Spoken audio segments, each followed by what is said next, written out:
Perfectly cooked, perfectly seasoned chopped beef for the best sandwiches ever. Welcome to the Salted Pepper, where we cook for real life using real food and we keep it real simple. Today, I'm going to show you how to make chopped beef out of a chuck roast in about 30 minutes, and it is so delicious. Now, I'm going to use it to make a delicious sandwich, kind of like a spin on a cheesesteak. However, throughout the video, I'm going to give you all kinds of different ways to use this chopped beef so that you can make up a big batch and season it any way you want, and you can have all kinds of different meals. So this is great for meal prepping as well. All right, let's get right to it, okay? I'm gonna use the pressure cooker, and pressure cooking is what makes this fast, okay? You can do it other ways. You could slow cook, you can even braise in the oven, but the pressure cooker is gonna get it done super fast. It's 20 minutes of pressure cook time for super tender beef. So I recommend, if you have a pressure cooker, do it this way. You want 2 tablespoons of any kind of an oil. I'm using olive oil, but any kind of oil that you like. And I'm not measuring, you see, I'm just kind of dumping it in, but about 2 tablespoons. Turn the pressure cooker on. This is the Ninja Foodi 6.5 quart. You can use 8 quart. You can use any size pressure cooker you want. If your pressure cooker has the ability to sear saute, we're going to use that. If it doesn't, skip this step. It's not going to ruin your chopped beef, I promise, okay? I just do it because it gives a little browning. Browning adds a little flavor. Start heating up your olive oil. 4-pound chuck roast. You can use any size you want. So if you were making this for a whole bunch of people, you could actually double this and get 2 large chuck roast and chop them up. The cooking time is going to be the same. What isn't going to be the same is the seasoning blend, okay? So I'm going to get into that in just a minute, but let's get this beef chopped up to get into the pressure cooker. The reason why I'm going to chop it up is because we want it to be done quickly. The smaller the dice is, the quicker it's going to be done. I also want to remove some of this really thick fat that goes through the middle, just because it's not going to render in the amount of time that we pressure cook. So what I like to do is just take a sharp knife, slice off some of the chuck roast, and then slice it into about 2-inch chunks. So kind of like stew meat, okay?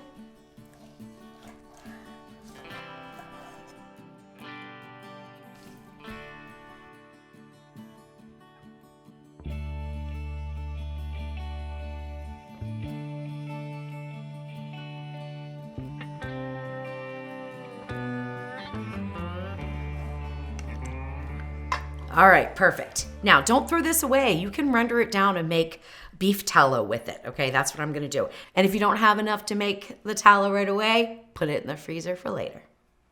Okay, so now let's get this seasoned up. The way you season the beef depends on what you're making. A very basic seasoning, which is what I'm gonna use today, is 2.5 teaspoons of fine grind sea salt or kosher salt, 2 teaspoons of black pepper, 1 teaspoon of garlic powder, 1 teaspoon of onion powder.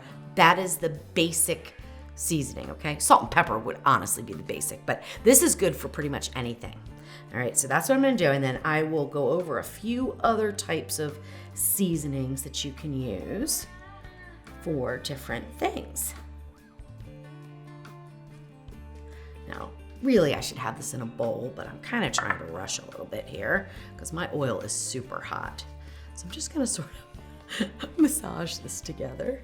Don't judge. You know, we've all been there, right? But if I had a mixing bowl and some tongs, I would probably make this a little bit easier. Okay, but I know that my pot is super hot, so I need to get some of this beef in there, cool it down before I burn the oil. All right, let me set this aside. We're gonna let this brown a little bit on the bottom. By putting it in a single layer and browning in stages, we're allowing a better Maillard reaction to the meat, and it won't steam, it's gonna actually sear, and that's gonna give us a lot of flavor at the end, okay? So don't throw it all in if you have a large amount like I do here. Do it in batches. After about 2 minutes, toss it around. Look at that gorgeous browning. And then go ahead and add in another bit of the meat.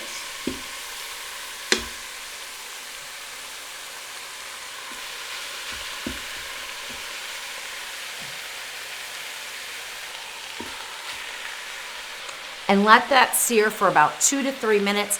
Then we'll add in the rest of the ingredients and we'll get under pressure.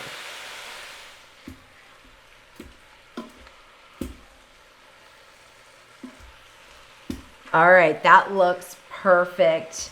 Now I kind of did add too much beef that second go around. I should have probably done this in 3 batches, but oh well, it's gonna be fine. Okay, so now to that you're gonna add 1 tablespoon of red wine vinegar, half of a cup of beef broth, and that's all you need, okay? And I know people are gonna say, wait a minute, you need a minimum of 1 cup to go under pressure. No, you don't.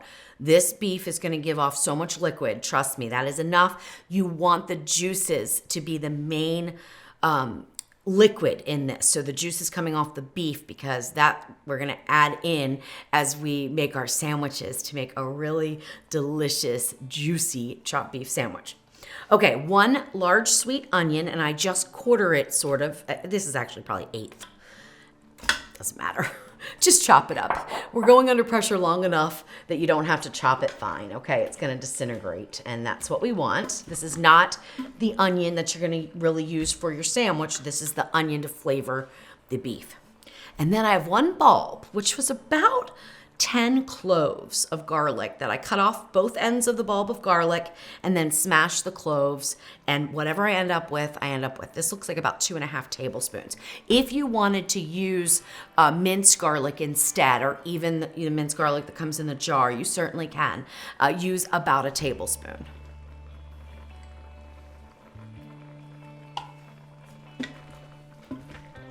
And then just stir that up and we're ready to go under pressure. And the pressure cook time is 20 minutes. So however you set up your pressure cooker, you're gonna do that now. I have to turn this on and off to get to the right section. I move my slider over, make sure the valve is sealed. We're on high pressure, that's what we want, 20 minutes. And hit start. It's gonna take about 7 minutes for the pot to come to pressure. The contents are already hot, so that helps it come to pressure a little bit quicker. When it's done, do a 10-minute natural release. I have done it where I just immediately release the pressure, and the beef is submerged enough in liquid that it works out fine. But I kind of like the results when I did the 10-minute pressure release a little bit better. So if you have the time, do that. So we'll go under pressure 20 minutes, let it natural release 10 minutes, and then we'll manually release the rest of the pressure. Then we'll get on to making our sandwich. So before I get into the type of sandwich I'm gonna make today, let's talk about the different variations that you can do for your chopped beef. First of all, if you added in some Mexican seasoning, or even a packet of taco seasoning, or your own Mexican blend of seasonings, you could make the best chopped beef tacos with this. So tender, it would be so delicious. Same exact recipe, just add in some cumin, some smoked paprika, whatever else you like, okay? And turn it into a little bit of a Mexican vibe. All right, another thing you can do is turn it into, and oh my goodness, don't come for me. I know my friends in Chicago are going to scream, but you can make a chopped Italian beef sandwich, which is not traditional Chicago Italian beef, but it is so good. And the only thing you need to do is add some oregano, some Italian seasoning, and a little bit of basil to that seasoning mix. And it's so, so good. In fact, that's how the recipe came about. I was doing a live Tasty Tuesday where my husband brings home ingredients that, he just gets at the grocery store. I don't know what they are, and I have to cook dinner. He usually has an idea of what he wants me to make, and he wanted me to make a Chicago Italian beef sandwich. But I'm looking at it and I'm thinking, Jeff, you got a chuck roast. Like, that's going to be like chopped beef. That's not going to be an Italian beef, which is going to probably be a bottom round or maybe a top round, okay, and then sliced really thin. So I was like, well, I guess I'm going to make a version of a Chicago Italian beef. Let me tell you how delicious that was. It was so, so good. So you could do that as well. And I'll have the written instructions for that on my website. So really, any seasoning blends you like, you can do, and then switch up how you make your sandwich or your taco.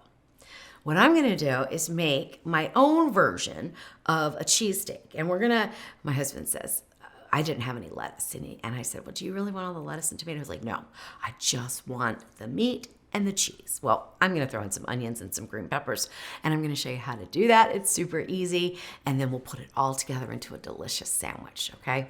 So while the beef is pressure cooking, you can start to get your onions and your green peppers sauteing, okay?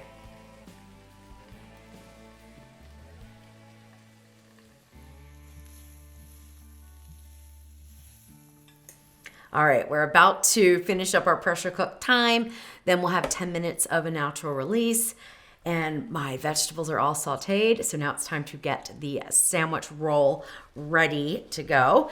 For this type of sandwich that I'm making, I like to toast the inside of the bread, but not the outside. So to do that, I'm gonna use the Ninja Combi and use the Ninja Combi pan just because it's super easy. But you could also use a skillet on the stove. That will work just fine.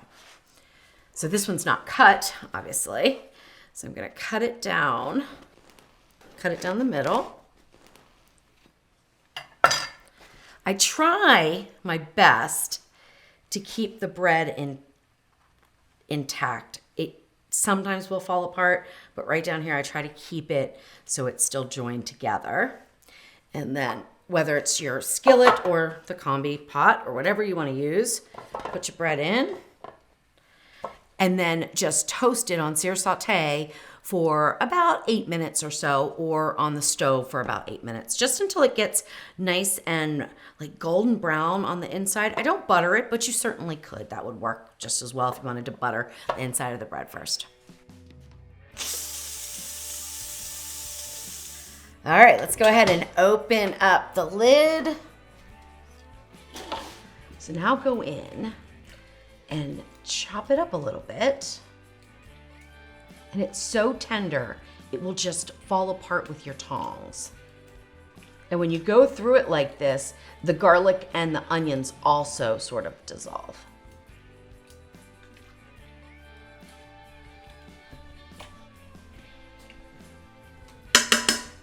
All right, then scoop out the beef. We're gonna separate the beef from the juices. Oh my gosh, looks so good.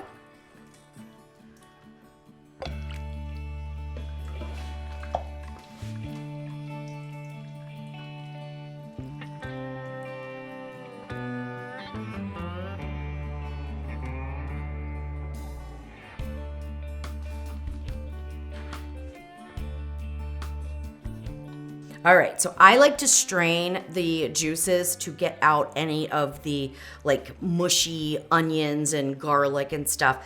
So I have a nice clean au jus, basically. I mean, we started with a half of a cup of the beef broth, so it's not true au jus, which is just simply juices from the meat, but it's close enough, right? You could add that back into the meat mixture, but I'm not gonna worry about it. All right, so now let me talk about the bread real quick because I broke it and I didn't want to, but I put a Band-Aid on it in the form of the provolone cheese. These are really thin slices of provolone, so I sort of kind of mended it back together so that it's easier to assemble the sandwich, okay? That's just a little trick there. So if you break your bun all the way in half, glue it together with some cheese. Now I'm gonna finish up the sandwich. So we've got our onions and peppers. They're pretty much sauteed. The meat is still hot, so this is gonna go really fast. And I'm just gonna put some meat in with the vegetables and let it kind of get hot, and then add a little bit of juice in, add the provolone cheese, toss it around, and stuff the sandwich. This is a great make ahead recipe, and I talked a little bit about how you could change it up and use it for like meal planning. So if you wanted to make a big batch, you can take it from cold, but I do recommend storing the beef in a little bit of the juice just so it stays nicely hydrated. Then store it in the refrigerator. You can also separate it out into different containers, season them up differently after the fact. So use the basic seasoning that I used, or just salt and pepper, to make the meat. Then you could do a taco version, an Italian version, or a garlic version like I did, okay? So the sky's the limit with this recipe, and the beef is so, so delicious.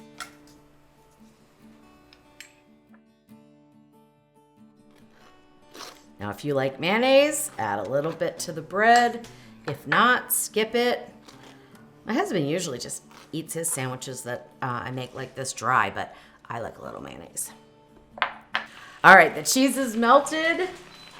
So now it's time to make our sandwich. I'm doing this right on my cutting board because it's just going to be easier. Toss the cheese around. That sort of finishes melting it. Oh, yes. We have cheese pull before we even bite into it. Oh my goodness. All right, this is gonna be fun to eat, let me just tell you. Now, this is not a sandwich for one. This is a sandwich for 2 or 3 people. All right, look at that. Oh my gosh, so good. And then fold it up. Now, hopefully my cheese glue worked.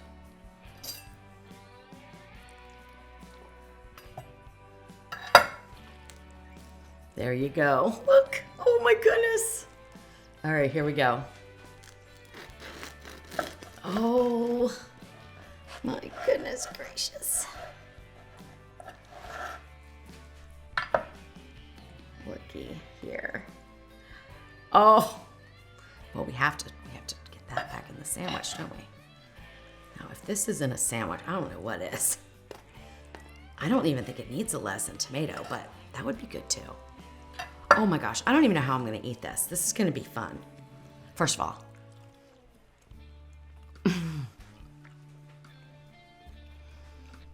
wow.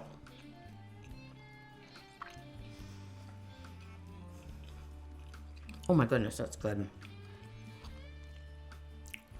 All right. Oh, I'm scared. This is gonna be a mess. But a really good sandwich is usually a little messy. Here we go.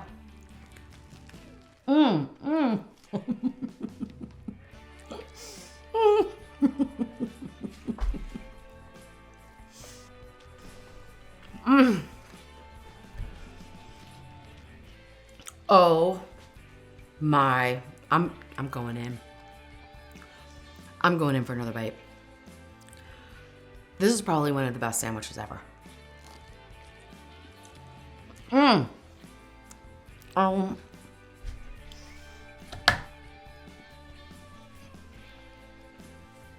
Yep. I spilled something. Always happens. Oh my gosh. I feel like I've got stuff all over me. I really hope that you give this chopped beef recipe a try. Make this sandwich or another sandwich or tacos or something because it's amazingly delicious and so easy.